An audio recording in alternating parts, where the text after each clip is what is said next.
What an exciting panel we have today. Today's panel discussion is transmedia storytelling as the bridge between art and technology. And it is sponsored by the Center for Applied Values and Ethics in Advancing Technologies, or Caveat, is our nickname at Crown College. And Caveat, in alignment with UCSC's social justice mission, seeks to is dedicated to exploring the ethical, social, and political implications of emerging technologies. Transmedia storytelling is a unique and innovative technique that involves telling a single story or experience across multiple media platforms and formats such as books, films, television shows, video games, social media, and each medium contributes unique elements to the story. And the audience is encouraged to engage with the story across multiple platforms for a more immersive and cohesive experience. And the goal of transmedia storytelling is to create a more expansive and immersive story world that engages and captivates the audience in a new and exciting ways. Transmedia storytelling is also linked to transhumanism, or as I like to call it, humanity plus, an ethics of care philosophy that seeks to elevate humanity plus other entities with whom we share the planet, an invitation to expand our moral universe and recognize our interconnectedness. This presentation and panel discussion will explore the concept of transmedia storytelling and its potential tool as building a bridge between nature, humanity, art, and technology. Transmedia storytelling aligns perfectly with Caveat's mission, as it has the power to inspire and engage audiences in meaningful conversation about the impact of technology in society. And by leveraging the power of story, transmedia storytelling can help encourage critical thinking that affects us all and helps us take action to creating a more just, equitable, and viable future for all. And through our work with transmedia storytelling, we have the potential we are bringing together a vast array of different voices, diverse voices, and encouraging a deeper understanding of the issues at hand. One of our projects is to encourage and promote discourse on how we might bend the moral arc of the universe towards justice. And one of our aims this year is to bring a transmedia art installation to Crown's space at MBEST, the Monterey Bay Environmental Science and Technology Center, located on Monterey Bay Peninsula. And I'm so excited to welcome this panel of speakers and thank them for their participation. One of our speakers who had been advertised, Amber Bradner, is midair on a plane due to a last-minute flight change, but so she won't be able to make it. But fortunately, we have a surprise guest speaker who's made major contributions to this movement and is recognized as a leader in the Humanity Plus movement, Natasha Vita-Moore. At this time, we'll take a few moments to have the speakers introduce themselves, and then we'll go on to some questions for discussion and screening questions from the audience. Thank you. Why don't we go ahead and Nada, do you mind introducing yourself and starting from here?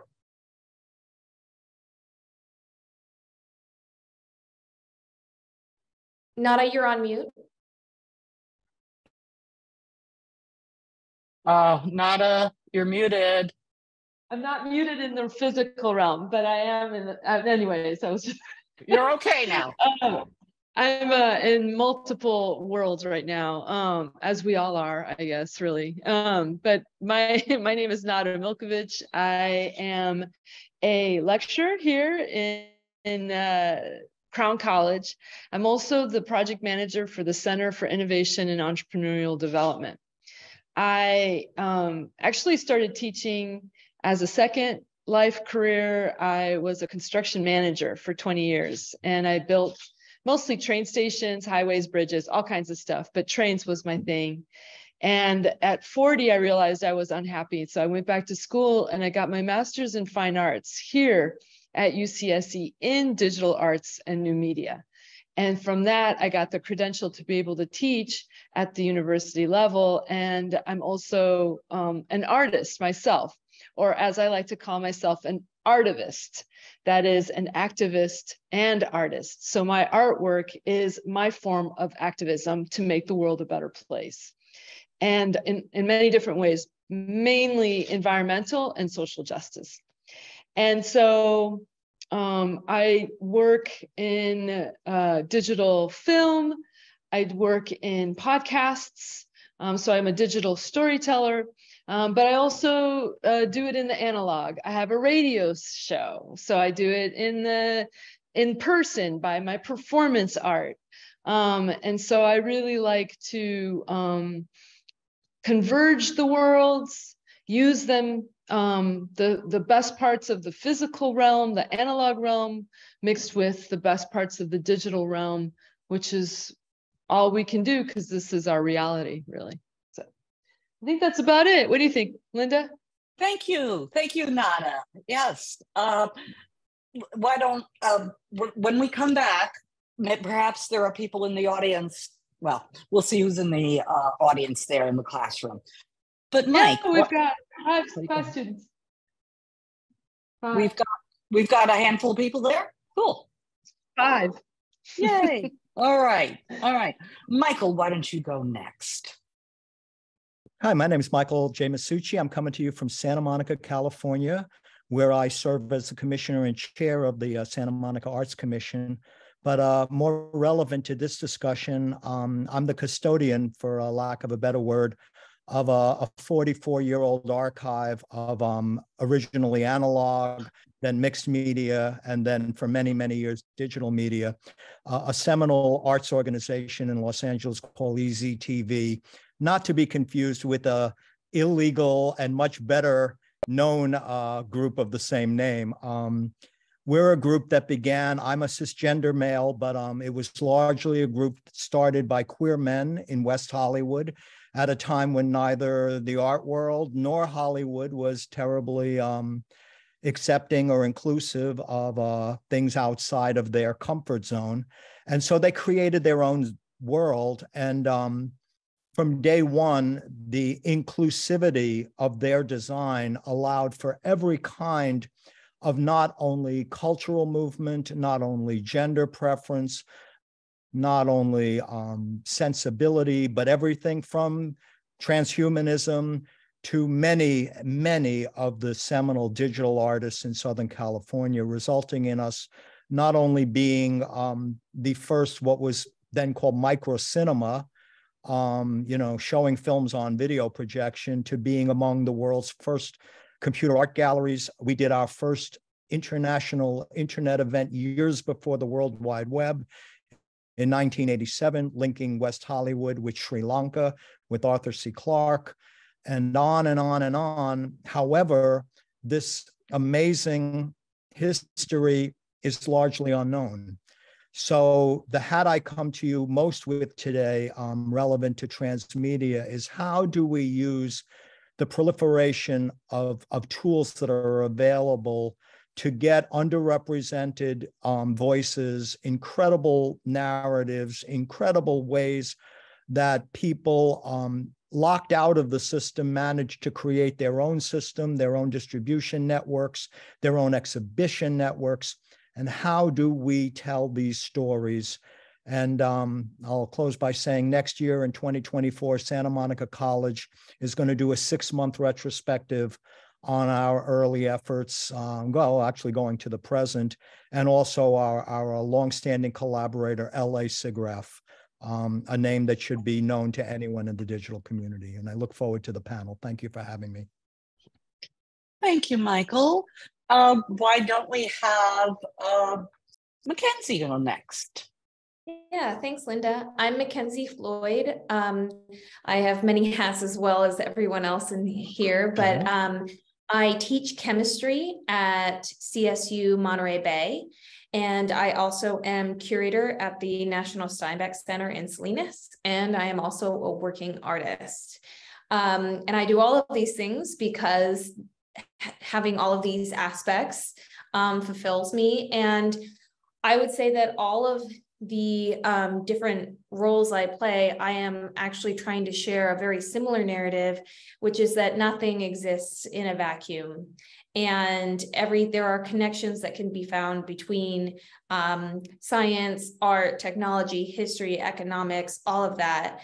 And so when I am writing a lecture, or when I am making a piece of art and thinking about historic artistic methods, or when I am writing labels for an exhibition that I'm putting on, all of those, I am trying to work towards a narrative of showing people that they can find connections, even when they don't think they're going to, in a particular subject. So that's really what my goal is when I am teaching and when I'm curating and when I am an artist. And I am not as much in the digital world as most of the people on this panel, but I have a lot of interest in looking back at how we have interacted with technology in the past, specifically the Industrial Revolution and all of these scientific advances there, and how they connected to social movements and artistic movements, and seeing how we can use that past knowledge moving forward in another era of very, very quick and unprecedented development. Thank you. Thank you, Mackenzie. Why don't we have Natasha go next and then Joel? You gotta, okay, you need to unmute yourself. Yeah.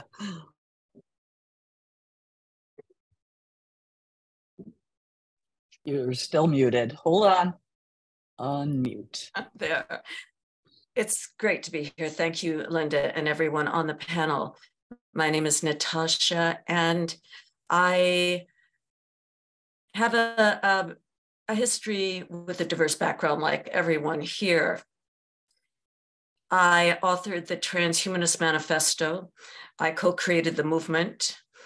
It's not published much or told much. It's got obfuscated by a lot of voices, but Michael knows this for a fact, because it was in 1980s that I wrote the Transhuman Manifesto that got on board the Cassini-Huygens spacecraft on its mission to Saturn. And the words, "We are transhuman," went out into space on that spacecraft. I work as a designer largely. I designed the future human body design in 1996, comprised of artificial intelligence and nanorobotics, primo post-human. And I love that work so much that it really has steered my own discernment about social issues, efficacy, integrity, and largely about consciousness and my concern about overcoming the human condition, which seems to keep us sequestered to a dumbed down state that I think most of us here would love to overcome and be in a world where it is not so pronounced. I am also a scientist. I did have a scientific breakthrough in 2015. I proved that long-term memory exists or persists through vitrification, which is the process used in freezing embryos for infertility. Other than that, I write and I teach. My PhD doctorate is in life expansion. So I look at life forms across substrates, across agency. And that is it. I'm a retired professor, not by choice, but by age. And I just continue thriving and growing and learning. And I hope to learn a lot from you all today. Thank you.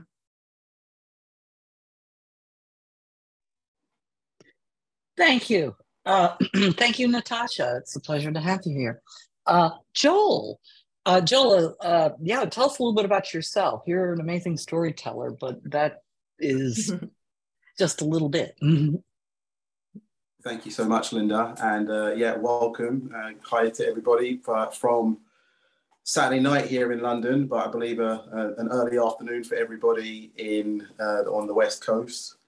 But yeah, thank you for talking about my storytelling credentials. It's been a large part of my life and a large part of what I do. I am a broadcaster and an edutainer, which is similar to Nada's portmanteau. This is an educational entertainer and an entrepreneur, social entrepreneur based here in the UK, London. Social justice has been a large part of my life, and I have been part of starting quite a few different organisations, the Centre for British African Caribbean Studies, which was tenured at London South Bank University here in London. I'm a former trustee of the Vegan Society. I founded an organisation a couple of years ago after the kind of what became a very global inflection point around George Floyd's murder, called the Black in the Open Institute. And I'm currently still the youth ambassador, and I teach food sovereignty for the charity Made in Hackney, which is a community kitchen. Now, I think what links all of these different social causes and things that are important to me and that I work on is that element of social justice and justice for all, ultimately, because I recognize that if you're kind of like looking only in one movement and not across, you're kind of jostling for position as opposed to seeking true justice. And so this is something that matters to me, and I've recognized that through different methods and modalities of storytelling. I've been in different guises, like a poet, a singer, like, chalk and talk teacher, and every single different type of kind of trying to filmmaker, and so many different ways of trying to ultimately share stories and get other people to recognize that it's through storytelling that we are able to be self-determinant. And actually, when we get in front of our own stories, when we're able to claim our own narratives, is how we step into our own agency and how we can become seeds rather than husks, with the ability to grow and grow on behalf of others. So again, thank you for having me today on the panel, Linda, and thank you to everybody. Thank you, Joel. So I'd like to start out with a question that, Nada, would you make sure to admit the person in the waiting room? Thank you. I wanted to start out with a question. Well, it's going to be to the entire panel, but I really wanted to start out with Michael telling us about the inspiration for the Easy TV Museum and your background.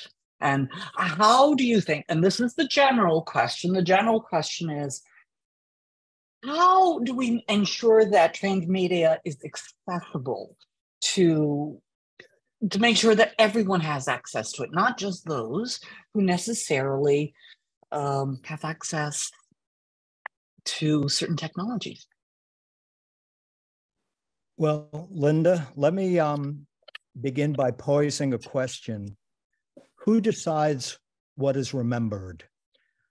Who has the authorship? Who has the authority? Who has the privilege to decide what we preserve and what we discard?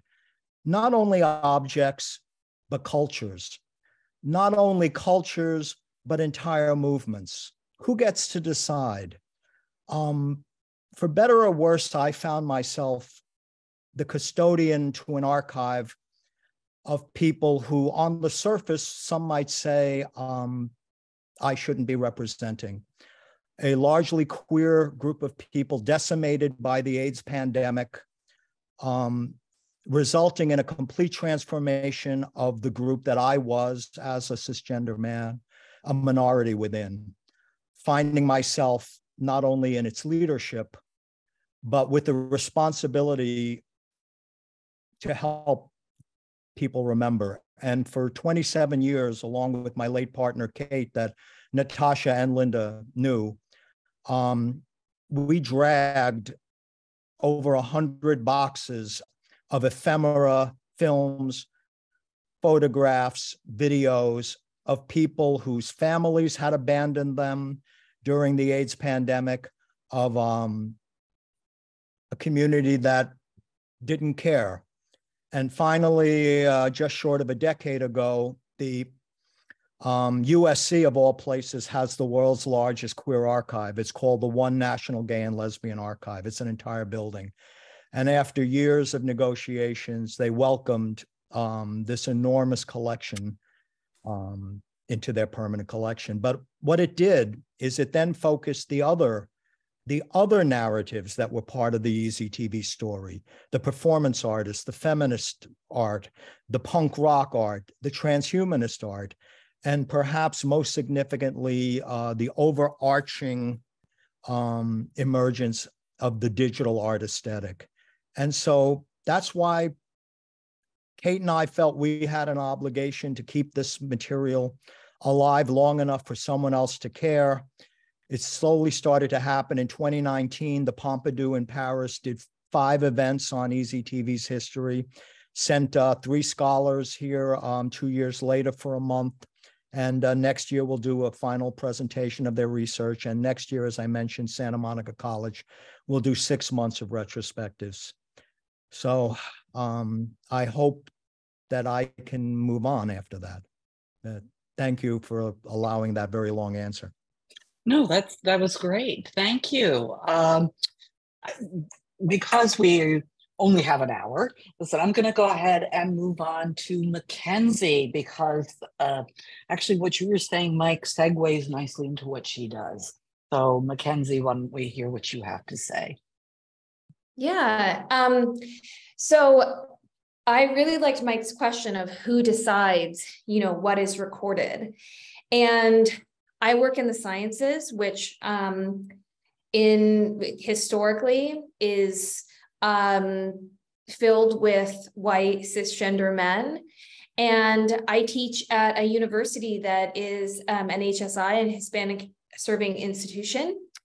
And actually just this week, I assigned, so in order to help my students at the very introductory chemistry level see how what they're learning affects the broader world and interacts with the broader world, I assign reading quizzes. And one of the reading quizzes is about the history of the periodic table. And one of the things that I said this week was, what you're going to read in this article, you're going to see a lot of white European cisgender men.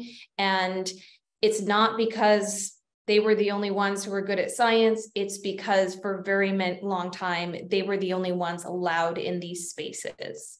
And which is incredibly unfortunate, because greater diversity in perspectives will lead to greater creativity and innovation. And limiting ourselves because of our biases to that, I bet we would be so much further in the sciences if we had allowed alternate voices to be included. And so the question is, in the sciences, we have these very specific ways of how we publish, and there are a lot of paywalls to these publishing, to these articles. So how do we make that information available to a wider audience so that we can have these diverse opinions come in? And so that's one of the things that I've been thinking about a lot, is how we can make the sciences more diverse in order to actually innovate and create in that space. And part of that might be expanding how we disseminate scientific knowledge as well.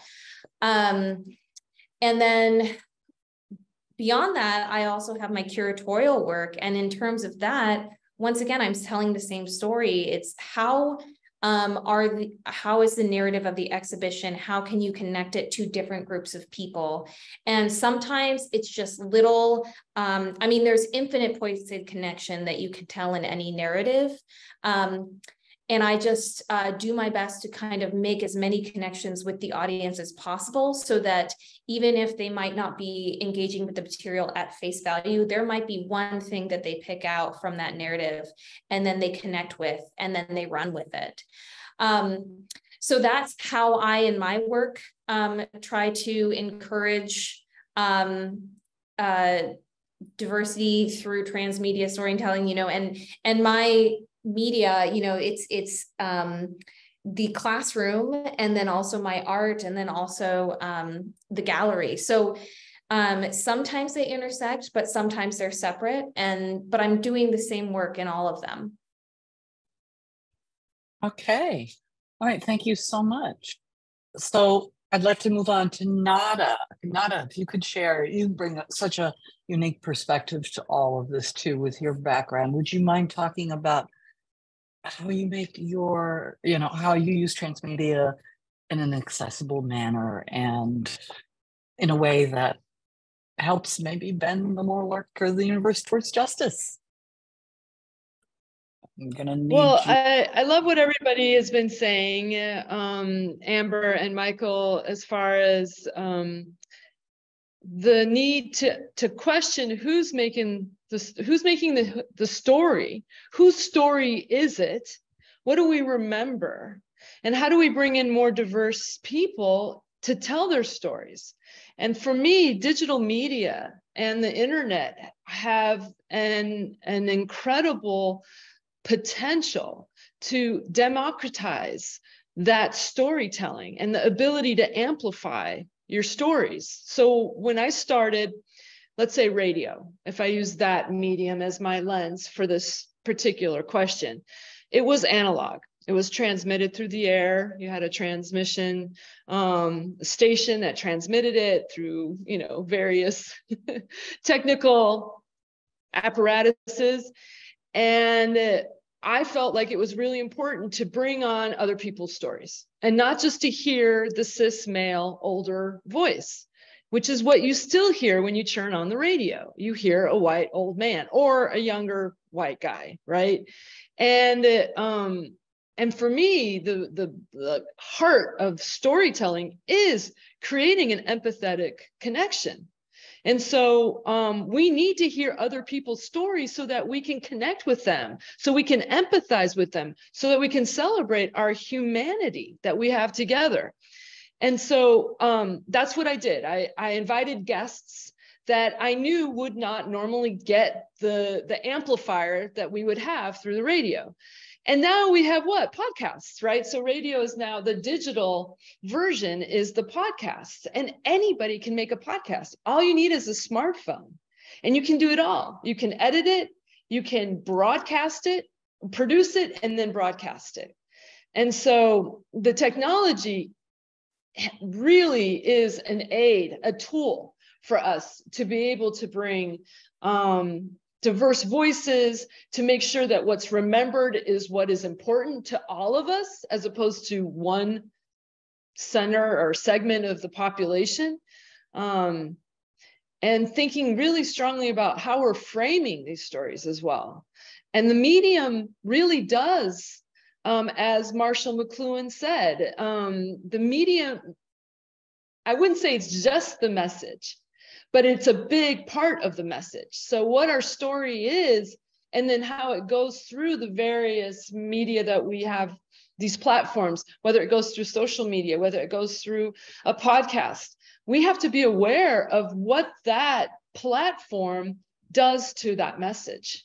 So that's one of those things we got to keep our eye on, I think. Okay, thank you. Thank you, Nada. Natasha, we're going to move on to you. And then we will go on to Joel and then take some questions from the audience, or opening up for free questions. You got to unmute yourself, Hank. Thank you. I am unmuted. Can you hear me now? I'm not muted. Can you hear me? Okay, good. Yeah. All right.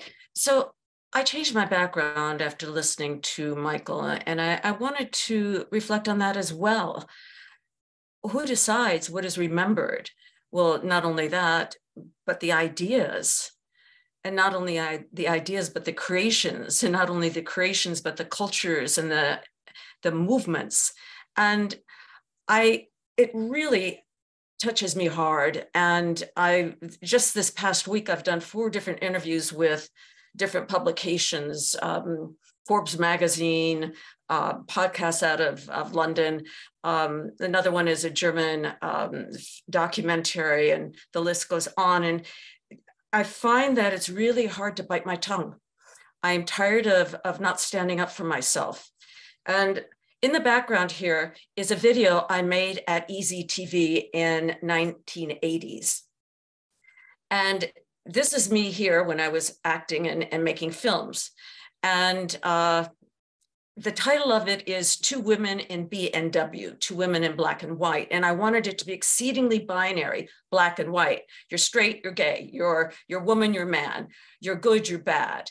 You know, these ridiculous binary labels that we are defined by that create the stories of our histories and what is decided as what is remembered. And in this dialogue between the other actors, Sarah McClay and myself, we are saying the same lines over and over again as we're slightly changing our characters. And it is like this: what are we doing here like this? And the other one says, we're here because you need me as much as I need you.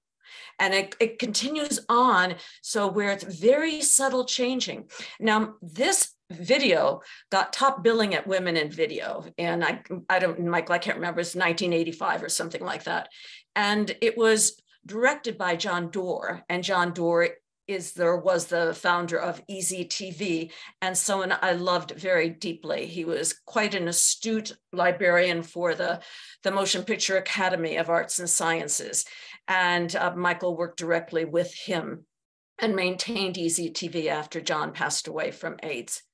But this video here is one of my films I love, and I have it right here in just high 8. It's wonderful to have it in high 8 and high definition, and turning it into a DVD to send to Michael for his exhibition in Santa Monica.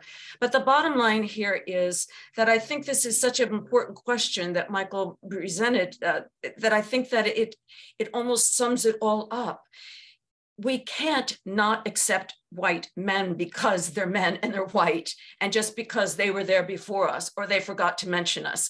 I feel terrible that men are getting the bad end of the stick these days, especially if they're white and middle class. And it is just a horrible bias and prejudice that is erupting, that is going in the opposite direction. We need to move beyond that. Women ought not to be bitter. We ought not to be angry. We ought not to lower ourselves to the victim of, well, why was I mentioned? And I say this too because Linda talked about transhumanism. I did write the manifesto. I did publish it. I did create the movement. I was there first. But if you look at most of the writings, especially in academics, it's Nick Bostrom or Andrew Sandberg or Aubrey de Grey or Ray Kurzweil or Peter Thiel or someone else. And oftentimes I am not mentioned. Why is that? Is it because I'm a woman? I had a scientific breakthrough in the longevity community, which we know is growing by leaps and bounds. And the investment in longevity today is one of the biggest investments in any industry. I had a scientific breakthrough. Am I on the cover of Newsweek magazine or Time magazine? Or is it the individuals, those men who are theoretically talking about longevity, whose voices are out there, that everyone's saying, oh, Aubrey de Grey, oh, Aubrey de Grey. Well, let's not take offense to Aubrey de Grey or Ray Kurzweil or Peter Thiel or any of these people. They did hard work, but for goodness sakes, it's about time they started giving credit to some women. And I stand up there first, and I need that credit. So before I go to my cryo tank, I want to be remembered for the work that I did. So when we ask, who decides? We need to decide. We need to change that landscape now in the stories. And I hope that Joel will teach us all how to be better storytellers. And I hope that Michael will form this collection of great ideas that took us to the next stages. And Nadia and Linda and Mackenzie and all of you will contribute in your beautiful individual ways. But again, let's not waste our time getting angry at it. Let's move beyond it and set an example of how to give credit where credit is due, with a smile and a pleasantry. Thank you. Oh, Natasha, that was beautiful. And before we go to Joel, I just wanted to say too, I think that it's important. Ethics of care, which is sometimes called feminist ethics, all right, brings such a special perspective. And it is something that I've been advocating. And this is the lens through which, you know, I see Humanity Plus. We've had these discussions. It's Yes. ethics of care and our interconnectedness. I don't care whether or not I'm on the cover. I want to see ethics of care being mentioned and promoted. Yes. So kudos and thank you. And Joel, why don't you go ahead and bring it home, and then we'll open it up to the audience for any questions.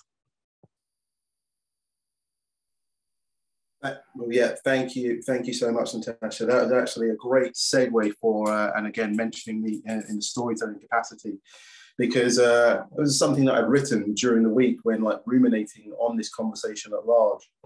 And I'll just share the words that I'd written, that for those of us whose songs, successes, and sorrows are steamrolled by the dominant culture, storytelling is our sole route to self-determination. When we allow others to define the parameters of our stories, we forfeit agency. And so I think this kind of very much echoes what Natasha was saying, that ultimately, you know, the example that we've been using, talking about, like, you know, cisgendered, like, you know, white men, like, you know, over the last however many years, they have been, like, you know, the creators of the dominant culture, and they have been singing their stories from the rooftops, the spires, and all of the buildings that they've created. But that's not to say that all of our stories, whether that be women, whether that be people from different cultures, Indigenous, First Nations, the natural world at large, like, you know, that all of us, we are still telling our stories every single day. It's just about whether or not they're being heard. It's very interesting, that framing of, like, you know, whose story, like, you know, gets to be told. It's actually more about who gets to be heard, because we are all telling our stories.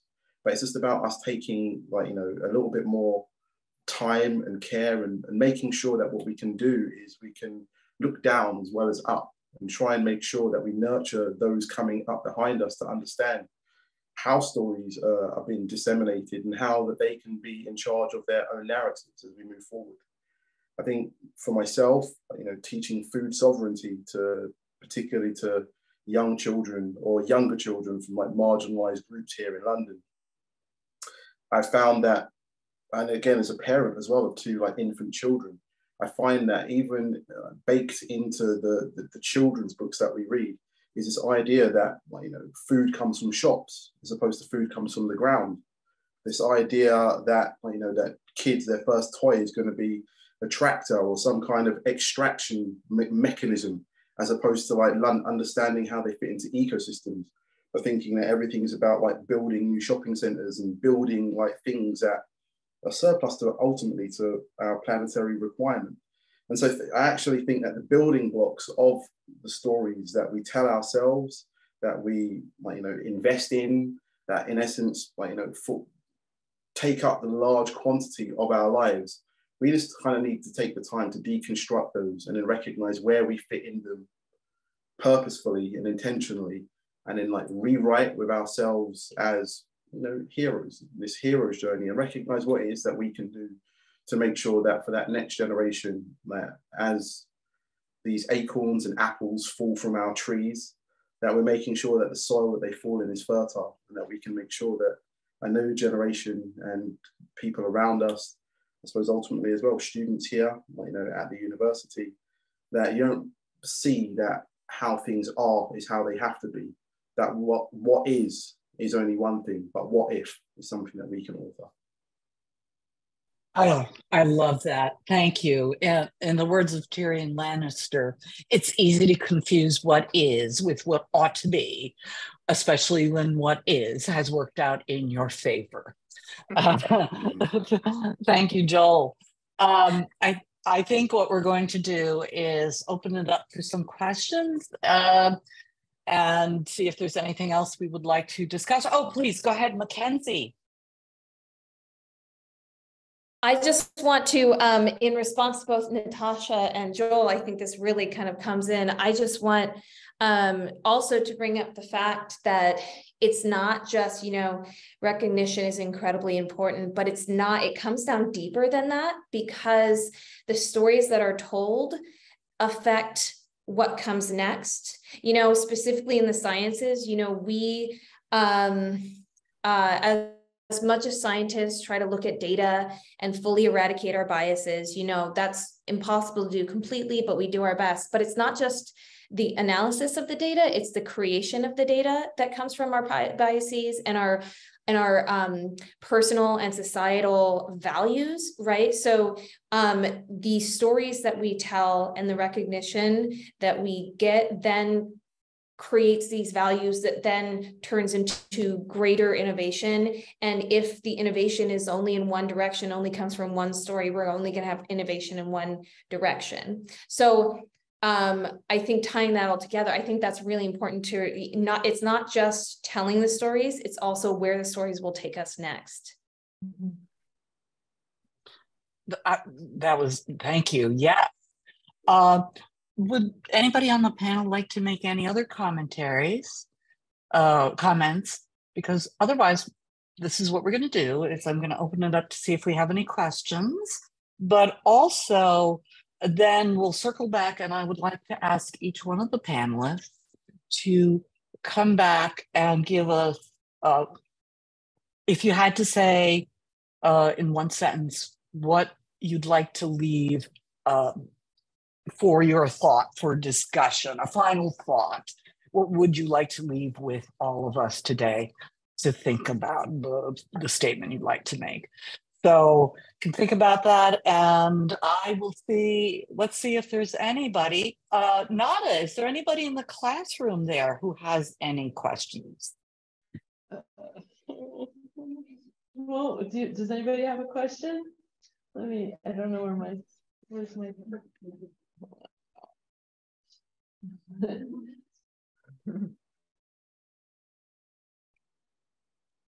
Oh, I'm not muted. No, you're not. Oh, okay, great. I was trying to unmute myself, so I don't even know where I'm muted or not muted. Does anybody here have a question? Is there any thoughts that come up for you? There's been a lot of really great kind of information.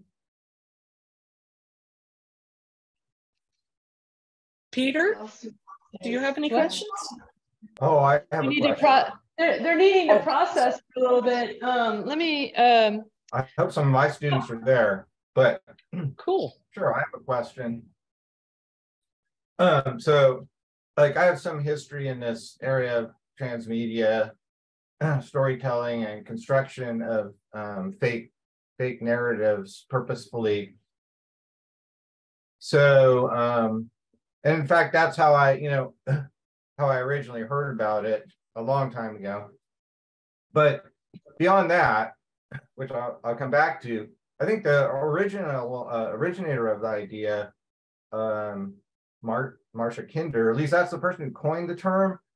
She was looking at like consumer products and media, mainstream, like Saturday morning television shows that, there's a show, there's a cereal, there's action figures that you can buy, there's Halloween costumes.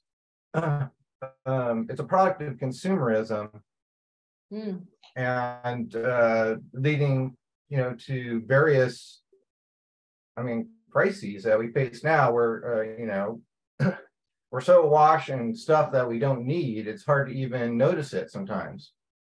And so transmedia has this sort of evil origin, if you will. Not intentionally so, maybe, but promoting that idea. my question though is, and that's kind of related to me what Joel was saying, but like these stories have led us astray where we're believing that we need a new shopping mall because that's part of our story that we tell ourselves. And I grew up in shopping mall in America, going to malls. So, but what about purposefully constructed transmedia stories that intend to mislead people?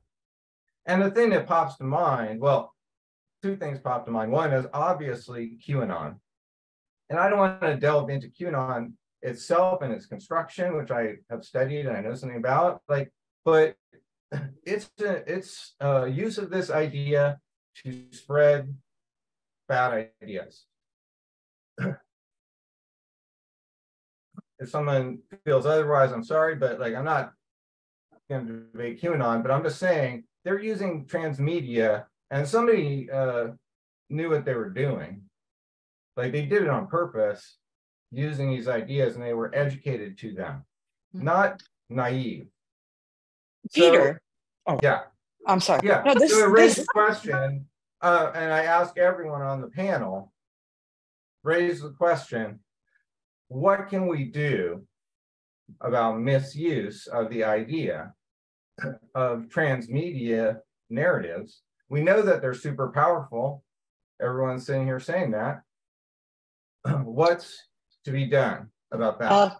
So excellent question. And it actually dovetails with a question that we've had from one of the other participants, Stacy, who asks, it seems that video has changed how people and brands are telling their story. And YouTube is a particularly powerful platform. How do panelists see video as distinct from the spoken word or print for telling stories and history? And I think this dovetails beautifully with the question that Peter just asked. So I'm going to go ahead and open it up.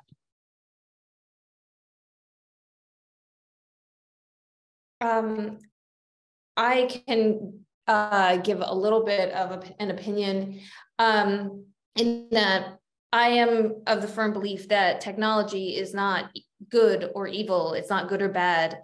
It is, but we can use it in constructive or destructive ways. It's how we use it. And I've mentioned to this panel before that one of my favorite books that I own is a book from the mid 20th century that's called Peacetime Uses of Atomic Energy, right? Like just thinking about how to use the technology that we have for positive narratives and for trying to spread the things we believe in, that we want to create justice. And I am not, I have not done as much digital storytelling as everyone else here, but you know, it's sometimes it's numbers, and sometimes it's allowing people, having people who have privilege, being aware of their privilege and sharing that with people who might not have it, right? So sharing their platforms and allowing those other voices to come in when they could just share the same voices all the time, just like Nada was saying earlier. Michael? Thank you. Video to me is augmented speech, but it is quintessentially transmedia in that it has the ability to compress time, expand time, change the order of time, add sonics, add graphics.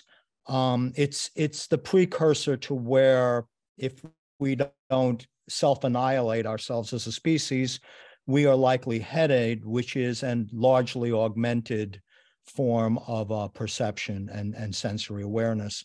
And like Mackenzie said, that's neither good nor bad. It will be what each individual will do. There's a leading thinker in cybersecurity and computer hacking named Win Schwartau, who in 1991 warned Congress that terrorists might use the internet, and they scoffed at him. Well, today he's wondering about what all the manipulative aspects, and this in a sense reflects on what Peter was asking. What do the profit motives, what do the various political ideologies? What do the religious ideologies? How are they going to use, for lack of a better word, whatever the metaverse really becomes, if it anywhere near becomes what is anticipated? Certainly some aspect will. And as we do become more and more augmented, and this is something Natasha's community knows very well, they know all of the ramifications, positive or negative, that are before us as we become more and more a composite of various, both, for lack of a better word, natural, as well as synthetic technologies. Yeah, I just want to interject here too that this is an area that's really important in terms of policy discussion, in terms of truth and transparency and integrity. I am probably, well, there's a few of us on the panel who might remember the Truth in Broadcasting Act, and the idea that the FCC made sure that people had equal time and told the truth. There were penalties for that, and that was removed in the 1980s under during the Reagan era, during this flurry of free market libertarianism that said, oh no, we don't have to worry about that. And well, that's coming back to bite us. So, I think I do know that there are Congress people people in California and on the federal level who are interested in speaking about this. It's part of the whole data dignity movement too. And maybe we should have another panel just on that alone, on truth and integrity in storytelling and transmedia. I don't know. What do you guys think about that?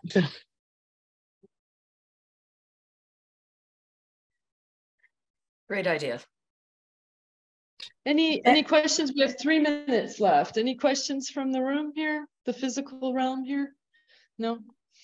If not, I think this would be a good time for us to go around the panelists and ask them to leave us with one final thought that they'd like to have us ponder. Why don't we go ahead and start with you, Michael? And then we'll go on to Mackenzie, Nada, Natasha, and Joel. Well, I just wanted to say thank you for allowing me the privilege to participate with you all. You are an amazing group. I don't know what the future is going to be.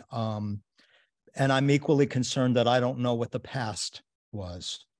I have very little credibility in what is called history. As Natasha has pointed out, things get left out. And when they get left out, the meaning becomes nonsensical.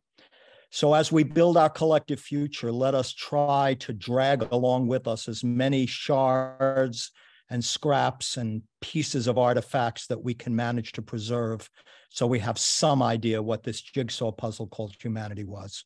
Thank you all. Mine feeds right in there, because my advice is to, when you're thinking about how something came to be, how a field developed, think about what else was happening at the same time. What other concurrent narratives are we missing in that story? And don't limit yourself to studying one field or one path. There's everything you learn is connected, and it will help you gain greater context for whatever path you choose to, go on in your career. And so many of us here we have so many interests, and we feel everything is so connected that we haven't limited ourselves. And so I see a lot of my students really concerned about choosing one path and sticking with it. And I would encourage everyone to just explore what they want to explore and see how those things dovetail together in the future, because you will find connections. and you will find ways to tell those stories in different ways and on different media. And hopefully you can help us, you know, get closer to justice in that area. Nada. I want to also thank you, Linda, and this dear panel, to be able to talk with you all today and having the social fiction as a platform. My final kind of takeaway is that we all need to learn how to tell better stories. And the better stories we can tell, the more influential we will have in the world, the more empowerment we will have, and that it's all at our fingertips. You all can make the stories and make them really powerful stories. And it's your choice what kind of story the world will be left with what you've made. Oh, beautiful. Thank you. And before we go to you, Joel, I just wanted to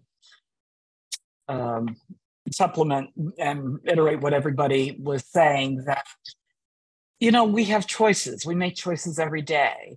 And one of the things I love, and we all love about art, is it helps us transcend the mundane. It helps us see things in a different way, and opens up our eyes. And the choice that we have each and every day is to say, are we going to fight for a better future, or are we just going to lay back and see? And, you know, I, for one, choose to go out fighting. So, Joel, why don't you go ahead and bring it home? And hope to, what I'd like to say, leave it as a final thought, is moral arc of the universe may bend towards justice. We got to keep leaning on it. It doesn't do so by itself. Okay, Linda, there's Natasha as well, Linda. I'm sorry. I thought, oh gosh. All right, no, Natasha, please. It's fine. I'm just totally relaxed and enjoying everything that each of you are saying. But while I was doing that, I was thinking that it's really about systems theory, you know, the complex adaptive systems, and what Nadia was referring to as she was speaking. I was thinking about all the variables within a system and what influences what, and how the system is within systems, within systems, within systems, and they do overlap, and they do interreact, and they do collaborate and become synergistic and break apart. And, you know, it's this constant thing. And I think that the more we look at the world as a system and where we are in it, and all the different identities we can take on in the worlds that we can coexist within, that'd be great. Another comment I just want to make in closing, one thing that I'm not calling myself she or her, because I don't really care, because behind me I was androgynous for many years, so I don't really care what anyone's her, she, it. You could just call me it. I really, truly don't care. But I do care about when no one is privileged. And I just want to make this really clear. None of us is privileged. We all have some problem that we're dealing with. And while it's a privilege to be here, to be sure, when we talk about the privilege, we're putting a bias. You don't know what they're going through. No one knows what someone else is really dealing with. Just because you've got a nice car doesn't mean that you have a nice brain in your head. So all these things are really part of the vernacular, the wokeness that has infected us or infested us. I'd really like some of these terms to just go away. And I say that because we're all dying, and it's so wonderful to be alive right now with you all and know that we're alive and we're breathing and we're in existence, and that is such a gift. And wow, and it could go at any moment, gone. So within that, everyone is privileged to be alive and not dead. But within that, no one has any more other privilege, because, you know, it's just erase that concept because it's going to narrow us down, and we want to evolve. To that, Natasha, I think the discourse would be better phrased as, what do we owe each other? Yeah, that's good. I like that. Thank you. Thank you. All right, Joel, bring it home. Hey, Joel. Thank you. Yeah, well, I think that I would probably echo some of what Michael and Mackenzie was saying. And I just recognize that we live in a world where it's very much the economic model, and the economic model kind of begs of us to see life and see how we even interact so transactionally. And I find that quite sad. And I just wish that we could see things through an empathic model instead, which would enable us to see things more holistically. And if we took a holistic view, then there is less chance of things slipping through the net, because we're not focusing on one story, we're focusing on all the stories. And so I think, yeah, that would be my closing sentiment, that if we could move from Homo economicus to Homo empathus, I think that will serve us well on the rest of our human journey. Lee Boyce, I think, who was a guest here, I'm not sure he's still on the call, but he asked a really good question. He said, rather than clamping down on free speech, how about asking, how do we educate people so they will not blindly trust and try to determine the truth as different from what people are saying? I feel we will always have people using transmedia for their selfish desires, and we need to learn how to be better listeners. Any comments on that? Well, there's two things there, right? One is, how do we determine the information that's being disseminated, and then how do we be better listeners? So there's two different issues here. Both are really important issues. Critical thinking. How many of your students, I know most of mine did, use Wikipedia in their citations as primary sources, or just copy what someone else wrote? I mean, the quick fix scroll information, I Googled Peter to see if it was the Peter Rothman I knew before. I mean, so is Google still there? And we love these things, and it's all great. But how many people really take the time to balance out, to weigh the pros and cons, to look at the quantifiable and quantifiable data, to assess it? I watch 6 news programs every morning, 6, and then I decide what the news is, as far as my background and my understanding, and then I figure out what questions to ask next. Stay away from those who keep on supporting your belief systems politically, and find out what there is to learn on the other side. And I'm sorry, we are out of time. We are over time, but I want to say thank you to everybody, and I hope we can continue this discourse. I really appreciate it. Thank you all for coming today. We'll post this up on YouTube later. Thanks.